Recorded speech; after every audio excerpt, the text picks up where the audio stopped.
Hello everyone, welcome back to my YouTube channel VK MJ centre. हमारे YouTube channel में आप सबका बहुत बहुत स्वागत है। कैसे हैं आप सब? उम्मीद है आप सब बहुत अच्छे होंगे। आज के इस वीडियो में हम लोग बहुत ही महत्वपूर्ण टॉपिक को देखेंगे। सत्याग्रह के बारे में हम लोग जानेंगे। भारतीय इतिहास, स्वतंत्रता संग्राम से संबंधित बहुत सारे महत्वपूर्ण बिंदुओं पर हम लोग आज बात करेंगे, तो आप लोग वीडियो में बने रहिएगा। हम लोग देखते हैं व्यक्तिगत सत्याग्रह 1940 में हुआ था। यह सत्याग्रह शब्द जो है सर्वप्रथम गांधी के चाचा के पोते थे, मगन लाल गांधी। इनके द्वारा 1906 में दक्षिण अफ्रीका में इंडियन ओपिनियन के प्रतियोगिता से हुआ था। यानी कि जो यह सत्याग्रह शब्द था, तो यह गांधी जी के चाचा के पोते थे, मगन लाल गांधी। इनके द्वारा 1906 में दक्षिणी अफ्रीका में इंडियन ओपिनियन प्रतियोगिता के समय हुआ था। यहाँ सत्याग्रह शब्द का अर्थ है सत्य धन आग्रह, यानी सत्य के लिए आग्रह करना। 17 अक्टूबर 1940 को यह पवनार आश्रम वर्धा से व्यक्तिगत सत्याग्रह प्रारंभ किया गया था। इसके प्रथम सत्याग्रही जो थे वह विनोबा भावे थे, तथा इसके दूसरे सत्याग्रही जो थे वह पंडित जवाहरलाल नेहरू थे, और तीसरे सत्याग्रही जो थे वह ब्रह्मा दत्त थे। इस आंदोलन को दिल्ली चलो आंदोलन कहा जाता था। यानी कि जो सत्याग्रह था, इसके प्रथम सत्याग्रही जो थे वो विनोबा भावे, दूसरे सत्याग्रही पंडित जवाहरलाल नेहरू, और तीसरे सत्याग्रही जो थे वो ब्रह्मा दत्त थे। और यह दिल्ली चलो के आंदोलन के नाम से जाना जाता था। सर्वोदय शब्द का प्रयोग सर्वप्रथम किसने किया था? तो सर्वोदय शब्द जो है इसका सर्वप्रथम प्रयोग महात्मा गांधी के द्वारा किया गया था। यह स्वतंत्रता प्राप्ति के समय की सारी बातें हैं और प्रश्न में पूछे जाते हैं। तो हम लोग देखते हैं इसके बाद से अगस्त प्रस्ताव 1940। अगस्त प्रस्ताव का समय 1940। मार्च 1940 में कांग्रेस के रामगढ़ अधिवेशन में केंद्र में अंतरिम राष्ट्रीय जो सरकार थी, इसकी स्थापना की शर्त पर द्वितीय विश्व युद्ध में सरकार के सहयोग का प्रस्ताव रखा गया था। और 8 अगस्त 1940 को भारत के वायसराय लॉर्ड लिनलिथगो ने कांग्रेस के समक्ष प्रस्ताव रखे, जिसे अगस्त प्रस्ताव कहा गया था। यानी कि जो यह अगस्त प्रस्ताव है, यह 1940 में कांग्रेस के रामगढ़ अधिवेशन में, वहाँ का केंद्र था, अंतरिम सरकार जो थी, इसकी स्थापना की शर्त पर यह द्वितीय विश्व युद्ध में सरकार के सहयोग का प्रस्ताव रखा गया था। और 8 अगस्त 1940 को भारत के वायसराय जो थे, 8 अगस्त 1940 में लॉर्ड लिनलिथगो, इन्होंने कांग्रेस के समक्ष यह प्रस्ताव रखे थे, जिसे अगस्त प्रस्ताव कहा जाता है। कांग्रेस ने अगस्त प्रस्ताव में भारत को डोमिनियन स्टेटस यानी ब्रिटिश सरकार के अधीन बनाने की बात को अस्वीकार कर दिया। अगस्त प्रस्ताव को पूरी तरह अस्वीकार करते हुए कांग्रेस ने महात्मा गांधी के नेतृत्व में व्यक्तिगत सत्याग्रह शुरू करने का निर्णय किया था। यानी कि जो यह अगस्त प्रस्ताव था, यह अगस्त प्रस्ताव में भारत को डोमिनियन स्टेटस यानी कि ब्रिटिश सरकार के अधीन बनाने की बात कही गई थी, जिसको कांग्रेस ने अस्वीकार कर, और कांग्रेस ने गांधी जी के नेतृत्व में व्यक्तिगत सत्याग्रह शुरू करने का निर्णय लिया था। तो यह अगस्त प्रस्ताव के बाद यह निर्णय लिया गया था। यानी कि जो भी अगस्त प्रस्ताव का जो भी बातें थी, उसको कांग्रेस ने क्या किया? अस्वीकार कर दिया, क्योंकि भारत को डोमिनियन स्टेट बनाया जाना था, यानी ब्रिटिश सरकार के अधीन भारत को लाना था। अगला है क्रिप्स मिशन 1942। क्रिप्स मिशन जो है 1942 में बना। यह 11 मार्च 1942 को ब्रिटेन के प्रधानमंत्री विंस्टन चर्चिल ने स्टैफोर्ड क्रिप्स की अध्यक्षता में एक मिशन की घोषणा की, जिसका नाम है क्रिप्स प्रस्ताव। भारत में क्रिप्स मिशन वर्ष 23 मार्च 1942 ईस्वी को पहुंचा था। यह बना कब? तो 11 मार्च 1942 को ब्रिटेन के प्रधानमंत्री कौन थे? विंस्टन चर्चिल ने स्टैफोर्ड क्रिप्स की अध्यक्षता में यह मिशन की घोषणा की। और यह क्रिप्स मिशन जो था यह कब पहुंचा? 23 मार्च 1942 को, यानी 11 मार्च को इसकी घोषणा हुई और 23 मार्च 1942 को क्रिप्स मिशन भारत पहुंच गया था। महात्मा गांधी की दृष्टि में क्रिप्स मिशन का जो प्रस्ताव था वह क्रिप्स प्रस्ताव एक टूटते हुए बैंक के नाम का एक उत्तर दिनांकित चेक यानी post dated cheque open the crossing bank का था। यानी कि जो महात्मा गांधी के दृष्टि में जो था कि क्रिप्स प्रस्ताव यह एक टूटते हुए बैंक के नाम से जाना जाता था। उत्तर दिनांकित cheque post dated cheque open a crossing bank का था।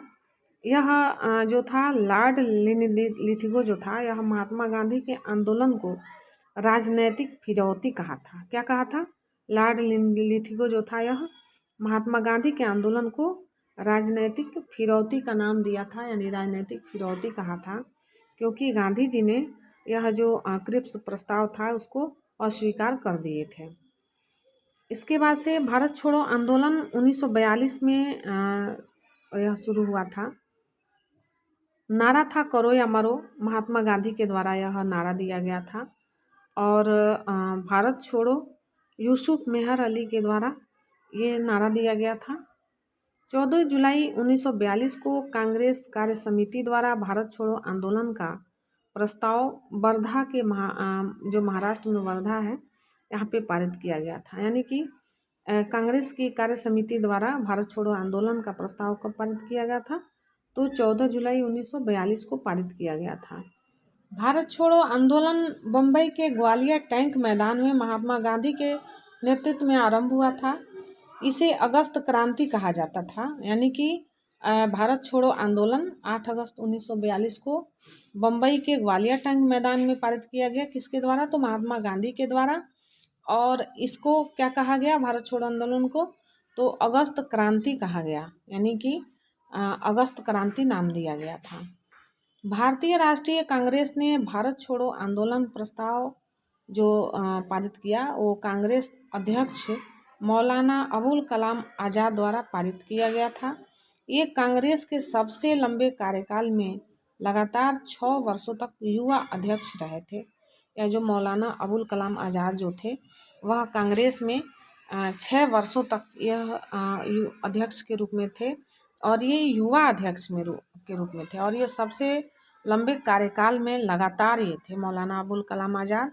और ये भारतीय राष्ट्रीय कांग्रेस में भारत छोड़ो प्रस्ताव जो था, भारत छोड़ो प्रस्ताव आंदोलन का जो प्रस्ताव था कांग्रेस के जो ये अध्यक्ष थे वर्तमान के मौलाना अबुल कलाम आज़ाद, इन्हीं के द्वारा यह पारित किया गया था। यानी कि जो अगस्त प्रस्ताव था यह मौलाना अबुल कलाम आज़ाद के द्वारा प्रस्तावित किया गया था। तो ये कौन थे? कांग्रेस के अध्यक्ष थे। 14 अगस्त 1942 को स्थापित कांग्रेस रेडियो, जिसे फ्रीडम आज़ाद रेडियो भी कहा जाता था, यह भूमिगत रेडियो स्टेशन था। इसका संचालन मुंबई में उषा मेहता द्वारा किया गया था। उन्हें भारत की प्रथम radio women, first radio women कहा जाता था। यानी कि 14 अगस्त 1942 को यह कांग्रेस रेडियो फ्रीडम, जिसे फ्रीडम आज़ाद रेडियो भी कहा जाता था, इसकी स्थापना हुई। यह भूमिगत रेडियो स्टेशन था और इस आज़ाद फ्रीडम मतलब फ्रीडम यानी कि आज़ाद रेडियो या आज़ाद रेडियो की जो संचालिका थी ये मुंबई में थी और इनका नाम उषा मेहता था। और यह जो थी प्रथम रेडियो वुमेन के नाम से जानी जाती थी, या भारत में इन्हें प्रथम रेडियो वुमेन या फर्स्ट रेडियो वुमेन कहा जाता था। किनको? तो उषा मेहता को।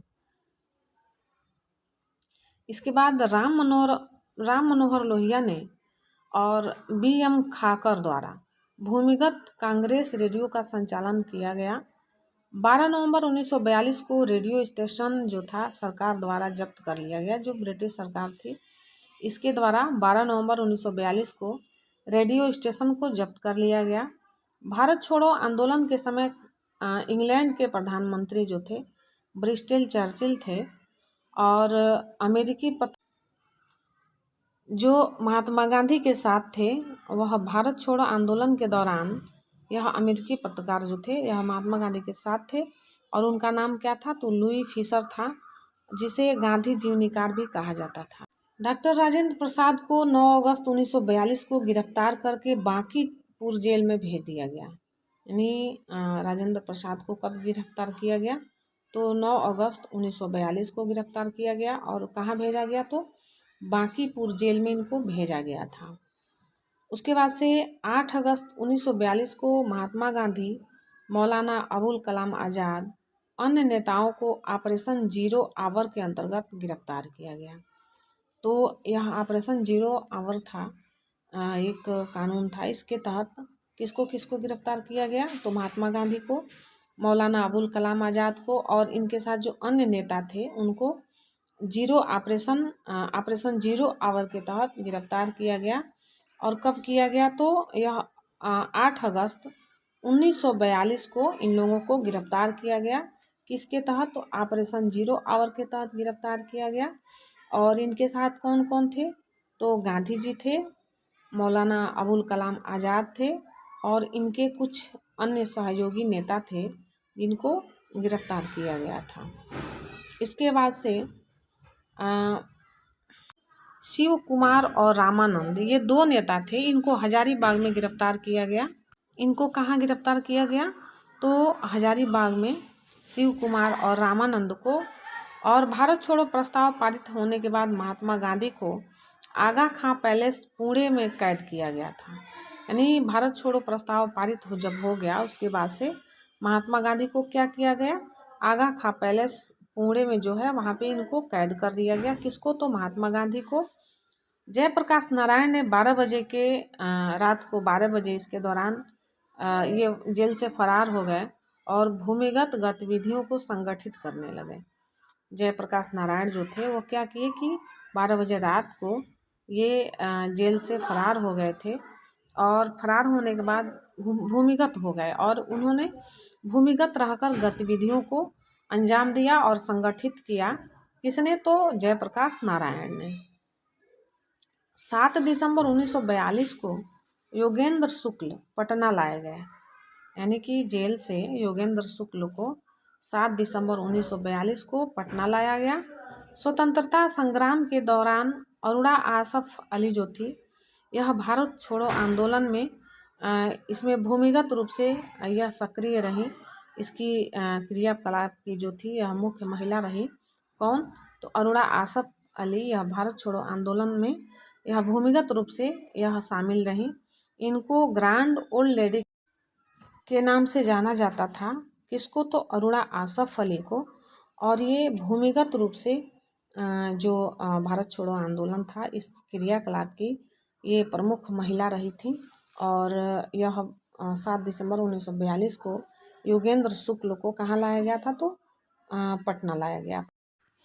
नवीनतम शोधों के आधार पर गोपालास्वामी की पुस्तक जो थी गांधी एवं बॉम्बे, इसमें भारत छोड़ो शब्द का सर्वप्रथम जो प्रयोग हुआ था यह डॉक्टर यूसुफ मेहर अली का दिया था तथा इसे महात्मा गांधी द्वारा स्वीकार कर लिया गया था और इसको प्रिय बनाया गया था। सी राजगोपालाचारी के द्वारा इसके द्वारा आपसी का सुझाव दिया गया था। यानी कि यह ज्ञातव्य है कि इसमें साइमन गो बैक का नारा यूसुफ अली मेहर द्वारा दिया गया था। और इसका जो स्रोत है वह श्री नरेंद्र मोदी के मन की बात भाषण एवं अंश के द्वारा उद्धृत ये बातें जो हैं, ये जो ऊपर दी गई बातें हैं, तो ये किसके द्वारा दी गई हैं? स्रोत क्या है? तो श्री नरेंद्र मोदी के मन की बात की स्रोत है और भाषण का अंश है इसके द्वारा उद्धृत जो ऊपर की बातें हैं, ये नवीनतम शोध के द्वारा ये बातें कही गई हैं। भारत छोड़ो आंदोलन के समय स्थापित समानांतर सरकारें कौन सी थी? तो हम लोग देखते हैं भारत छोड़ो आंदोलन के समय स्थापित अब हम लोग इसके बारे में जानेंगे। 19 अगस्त 1942 को चित्तू पांडे इनके नेतृत्व में बागी बलिया में ये समानांतर सरकार का निर्माण हुआ। कब? 19 अगस्त 1942 को। नेतृत्व किसका था? तो चित्तू पांडे का। और इनको बागी बलिया के नाम से जाना जाता था। भारत का सबसे पहला आज़ाद होने वाला जिला बलिया था। यह कब आज़ाद हुआ? तो 19 अगस्त 1942 को हुआ था। क्योंकि चित्तू पांडे जो थे उनको बागी बलिया इसलिए कहा जाता था क्योंकि वो बहुत ही अंग्रेज़ों के विरुद्ध बागी हुआ करते थे। इसके बाद हम लोग देखते हैं तामलुक मिदनापुर बंगाल का और यह दिसंबर 1942 से दिसंबर 1944 तक यह आज़ाद हो गया था। जातीय सरकार से तूफान पीड़ितों की सहायता के लिए कार्यक्रम आरंभ किया गया था तथा सशस्त्र विद्युत वाहिनी का गठन किया गया था। तो ये कब हुआ था? तो तामलुक जो है मिदनापुर बंगाल में है और 1942 से लेके 1944 तक यह जातीय सरकार ने तूफान पीड़ितों की सहायता के लिए कार्यक्रम आरंभ किया। इसमें सशस्त्र विद्युत वाहिनी का गठन किया गया। सतारा महाराष्ट्र अगस्त 1943 से लेके 1946 तक चला। यह सबसे अधिक समय तक चलने वाली सरकार थी। सतारा महाराष्ट्र में जो सरकार चली वह सबसे अधिक समय तक चली। कब तक? 1943 से लेके 1946 तक, और यह सबसे अधिक समय तक चलने वाली सरकार थी। क्रांति सिन्हा, नाना पाटिल, वाई.डी. चौहान द्वारा प्रति सरकार जन अदालत का गठन किया गया था। किसके द्वारा? तो क्रांति सिन्हा, नाना पाटिल और वाई.डी. चौहान के द्वारा। इसके बाद से हम लोग देखते हैं भारत छोड़ो आंदोलन के द्वारा जेलों में जो भारतीय थे वो कौन कौन थे। महात्मा गांधी जो थे वह आगा खां पैलेस में बंद थे, यह पुणे में था। सरोजनी नायडू और कस्तूरबा गांधी, ये दोनों लोग भी आगा खां पैलेस पुणे में बंद थे। पंडित जवाहरलाल नेहरू अल्मोड़ा उत्तराखंड में बंद थे। गोविंद बल्लभ पंत, यह अहमदनगर महाराष्ट्र में, इनको बंदी बनाया गया था।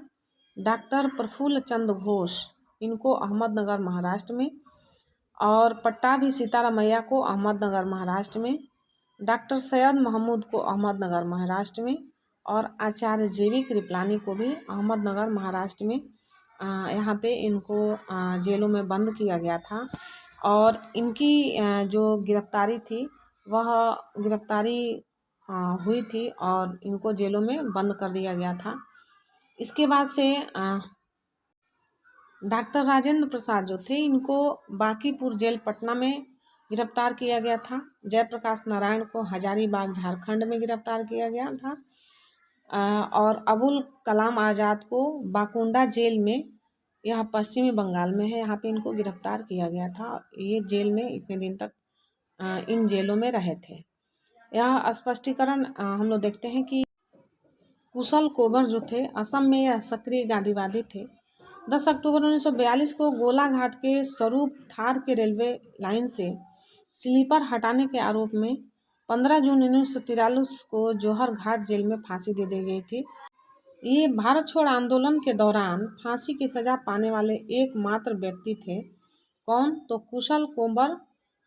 ये जो थे वह क्या थे? सक्रिय गांधीवादी थे और ये एकमात्र ऐसे व्यक्ति थे जो आंदोलन के दौरान इनकी फांसी की सज़ा हुई थी। आज़ाद हिंद फौज के बारे में हम लोग देखते हैं कि 21 अक्टूबर 1943 में सिंगापुर में आज़ाद हिंद फौज का नेतृत्व सुभाष चंद्र बोस के द्वारा किया गया और भारतीय थल सेना का पुनरुत्थान किया गया।